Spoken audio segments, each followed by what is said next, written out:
கடலூரில் மாணவ மாணவிகள் மற்றும் பெற்றோர்களிடையே சைபர் கிரைம் சார்பில் செல்போன் பயன்பாடு குறித்த விழிப்புணர்வு முகாம் நடைபெற்றது.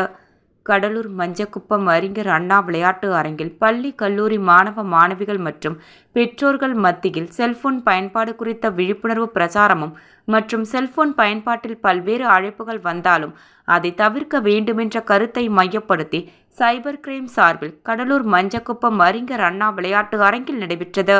செல்போன் குறித்த விழிப்புணர்வு பிரச்சாரம் சைபர் கிரைம் சார்பில் நடைபெற்றது. இந்நிகழ்ச்சியில் சைபர் கிரைம் சார்பில் ஏடிஎஸ்பி பிரபாகரன் அவர்களும் டிஎஸ்பி சௌமியா, ஆய்வாளர் கவிதா ஆகியோர் பங்கேற்றனர். மாணவ மாணவிகள் மத்தியில் பேசிய ஏடிஎஸ்பி பிரபாகரன் அவர்கள், செல்போன் பயன்படுத்தும் அனைவரும் அந்த பயன்பாட்டில் உள்ள நெட் தேவைக்கு பிறகு ஆஃப் செய்து வைத்திருக்க வேண்டும் என்றும், தங்கள் தேவைக்கு ஏற்ப அதை ஆன் செய்ய வேண்டுமென்றும், ஏனெனில் அவ்வாறு ஆன் பண்ணி வைத்திருந்தால் வீட்டினுள் இருக்கும் நிகழ்ச்சிகளை கூட ஹேக் செய்து அதை சமூக வலைதளங்கள் பரவி விடுவதற்கு ஒரு சந்தர்ப்பமாக அமைந்துவிடும். ஆகவே உங்கள் அழைப்புகளில் புதிய கால்கள் ஏதும் வந்தாலும் உடனடியாக எடுத்து அறிமுகம் இல்லாதவர்கள் தொடர்பு கொள்ளக்கூடாது என்ற கருத்தையும் வலியுறுத்தினார்.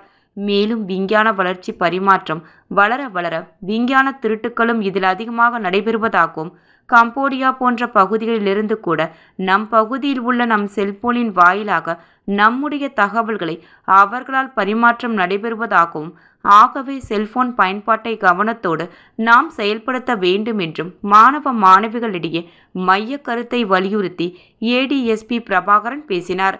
மேலும் காவல்துறை ஆய்வாளர் கவிதா அவர்கள் பேசுகையில், செல்போன் மூலமாக அழைப்புகள் வந்தால் உங்களுடைய பேங்க் அக்கவுண்ட் நம்பர் தகவலையோ யாருக்கும் தகவல் கொடுக்க கூடாது என்றும், அவ்வாறு தகவல் கொடுத்தீர்கள் என்றால் உங்கள் அக்கவுண்டில் உள்ள அனைத்து தொகையும் எதிரிகளால் எடுத்துக்கொள்ளப்படும் என்றும், ஆகவே செல்போன் பயன்பாட்டில் விழிப்புணர்வாக செயல்படுத்த வேண்டும் என்ற கருத்தை வலியுறுத்தினார்.